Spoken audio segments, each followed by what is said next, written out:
Okay, well, welcome. Today we're going to be doing a quick overview of the recreation challenge. I have a little blank world for you guys right here. And for this recreation challenge, they're going to be creating a little park. I have little images for you guys I will include in the doc so they can see, try to recreate it. So unzip your folder so you have your files ready to go. And if you have a world ready, if you're hosting it yourself, or if you don't have a world, you can always go to a place like hyperworld.host and you can show you the dashboard real quick. This is my world right here, and it just has a world ready for you, which is really easy. So once you're there, you hit enter, you do /admin, and then put in your password, and that gives you access to this little inspection, this little panel here, and lets you edit your world and rotate and stuff like that. So now what we're going to do is we're going to show you how to bring objects in, and one way that you can easily do it is you can open up your file folder that I have, go to your GLB, and just drag things in. And for the little ones, this is a great way to get started. They can just have fun dragging and dropping things in. But one thing that you notice right away is these objects that you just drag and drop in, these GLBs, you can walk through. But say you don't want to just be able to walk through, say you want to be able to walk on top of it and sort of that. So that's where we're going to dive into these menus on the left-hand side. So up here, it just has some basic stuff. I'm not going to go into detail of that. The longer format has that. Here, if you go down this one, you can actually name your world, which is kind of fun. Here, it lists out all your objects. And if you want to hide an object, you can click there. And if you want to find something, you click that and you can find the object. So right here is the menu that we want to go into. We're going to be adding a model now. So we're going to drag that in. And if you hit right click on it and click up here, it lets you bring in an object and add a collider. So right now I'm going to find that slide again and bring it in. So now you'll notice when you go up to it, look, you can walk on top of it, which is really cool. And even cooler, let's say you don't want that, you can toggle this on and off, which is really fun. So you could just have the younger ones do this for a little bit, get used to it, use this menu. So now what we're going to do is add an image. So you're able to add images, videos, and text. We're going to go through all three of these real quick. To add an image, and one thing when you drag something in, you can, if you push your mouse back and forward, you can actually place it, and if you double click, it lets you fly, which is really fun. So I'm just going to place it right there, and let's go back down and change the image real quick. Let's go over here. So again, if you're right in front of that little red circle, you right click and you click where it says image, you can find an image like a JPEG, PNG, or a WEBP file format. So I'm going to find an image right now. And I'm going to bring it in. It's my little logo of Fractalians. And a cool thing is, so say you have your PNG, I'm going to make it the height, say the height a little bigger. And that's cool. Okay, let's say you want it to be transparent, and mine happens to be a transparent PNG. You could turn on transparency, which is pretty cool. You can, let's do now the same. Let's bring a little video in, just to show you how easy it is to do that. I'm going to go back over here, bring a video, and if you have a mouse with a little rolly in the middle, I can actually roll it and position it that way. And you can actually, once you have an object in hand, you can travel with it and it'll walk with you, which is really cool. Let's say you don't have that yet, you can click on it with your left mouse and it'll come with you wherever you go. Okay, we're going to do the same for this one. Let's add a video. I'm going to right click on it, and where it says video right here, I'm going to click on that and add a little video. I have this little video I did, and it's of me. It actually has audio. Let me unmute it so you can see it. So you can actually record little video clips and unmute the chat. I'm here to help you on your virtual world explorations. Hey there, I'm Fractalians. I'm here to help you on your virtual world exploration. So it's a cute little video, but the cool thing is to show you how easy it is to drag and drop videos in. So that's a really fun thing. You can have the kids do a little video talking about the recreation build and drag it in and have that. Okay, so now let's go back to this little menu over here, and you can add text and see what that looks like. Text. For some reason it's not working, so that's okay. Oh, actually there it is. It just took a little minute. My internet's a little. So now that we have the text open to show you guys how to edit that one, just like, hello, what's up? There you go. So, I don't know. You can have the background be purple. You can do all sorts of fun things. Padding. Let's have it be 10. Lit. Yes, changes it. Color of the text. You can change the color of the text. Yellow. Yeah, it's just kind of fun. Again, it's more, all this exercise is really to make it, the kids, everybody from K through 12, just comfortable with bringing things in, moving things around, and stuff like that. Okay, now that we've gone through all those little panels, we're going to know how to bring in a new avatar and place that as well. So in your folder, you can now go into the folder and bring in, double click where it says avatar, and I'm going to bring in a ghost pumpkin. When you drag and drop this in, if you place it, it'll just place it like it was any other GLB. So here it is.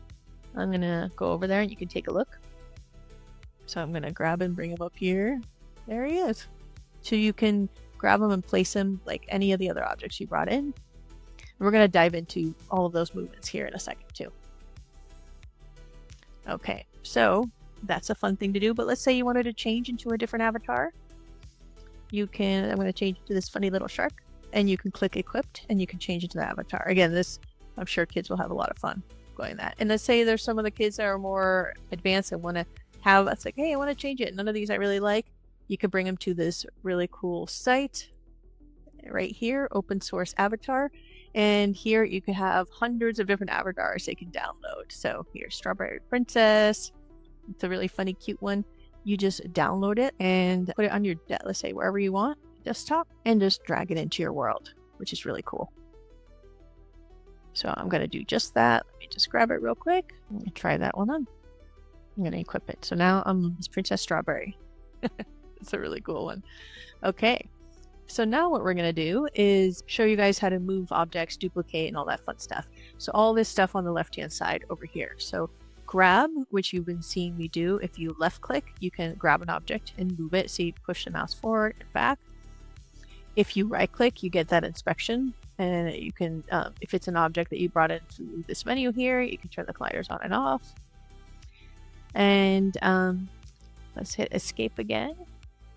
And now we're going to go through the grab, translate, rotate scale. So hover over the object right here. And I'm going to hit 1, grabs it like I taught you. 2, lets you move an object back, forward, and all that. And again, if you have your mouse, you can use the scrolling to go forward and back as well when you're in that menu. 3 lets you rotate it. So you can, depending on which little toggle on this gizmo, lets you rotate it in that way. And 4 lets you scale it. Let's say you want to make it smaller or bigger. And this little gizmo is really sensitive, at least on my mouse. So they might have issues a little bit with it, because when it goes down, it kind of just goes distorted. But you can make it shorter, wider. That's kind of fun. Squish it, make it a little, like a little kid slide, all sorts of things. So that's kind of fun for them to explore with. Let's say you want to duplicate it. All you do is hover over the object where that little red circle is on it. Click R, and there you go. Here's another one. It just appears. Sometimes it appears right over it. You can't tell. All you have to do is 1 and move it. So we're going to do R and then move it. But again, sometimes it doesn't show it like that, just to give you a heads up. Okay, so the next step is let's bring in some hypes. So the hypes is another of the folders that I have for you guys. These are like kind of the app format within here. There's a bunch of little fun hypes that I have for you, so you can click and drag those in. Here's some fun butterflies. Here's a fun little campfire. And so this is a new one that I just grabbed. Fire particles. Oh, that's kind of cool. Look at that little fire particle. I'm going to bring in the hype fridge. And I thought I crashed it. I somehow ended up in a collider. Not sure how I did that. I'm going to delete that and go here. Let's zoom out a little bit. Let's try bringing the hyper fridge in for a minute. And there you go. So one of the cool thing about hypes, it can have all sorts of interactivity and stuff, and the code behind it, which is really cool. So if you right click, it opens up this inspector panel, and right here on this little icon, it lets you look at the code inside of it. This is really cool, especially for the middle school or high school kids. They can come in here and kind of tweak the code out if they want. One thing I like to do is copy and paste this code into places like ChatGPT. it lets you can ask about what's this code doing, so it's a fun way to learn to code. So one thing that we're going to do real quick is adjust the volume on this, just to show you how easy it is to code. You can actually adjust the code in real time in here. So I'm going to undo the mute button. It's going to be a little loud. I'm going to adjust the volume. See, all I did is adjust that, the property for that. And now I'm going to put it back up and save. And there you go. So that's a really fun little thing. Real quick, in the last few minutes, this is already a little longer than I wanted, but it's going to be hopefully under 15 minutes.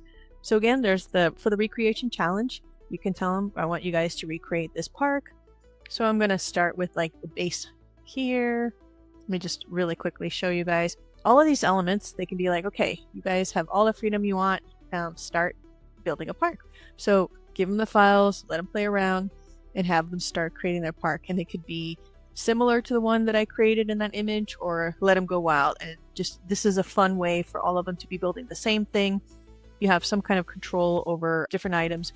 And some of the kids, let's say they're advanced, they finish it really quick. You can then let them explore PolyPizza and have them download a new model.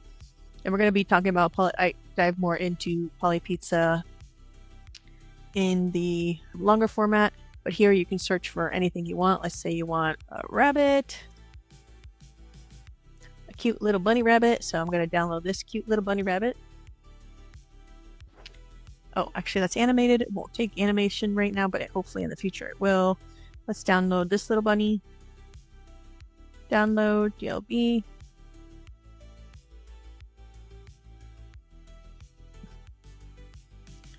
And here, let's bring in the little bunny. Rabbit Gray. I think he's right here. There you go. So for most of the kids, they can come in here, start creating their park, sharing it. And this exercise, they'll probably have a lot of questions. They'll get better. Probably in like 20 minutes, they'll be really fast and get to know this interface. The other thing, the avatar part is really fun. You can have them bring avatars and just, equip themselves with different avatars. You can have them place different avatars throughout their park.